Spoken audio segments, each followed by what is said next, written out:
can the Skil 12-volt compete with the bigger dogs such as the Dewalt 12-volt? Well, we're going to find out. We have a couple of lag bolts here.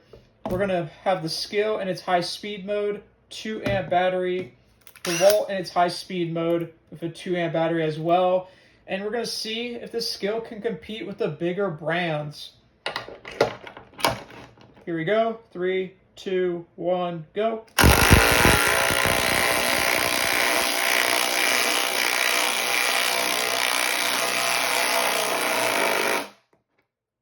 And it looks like Dewalt is taking it in the Skil.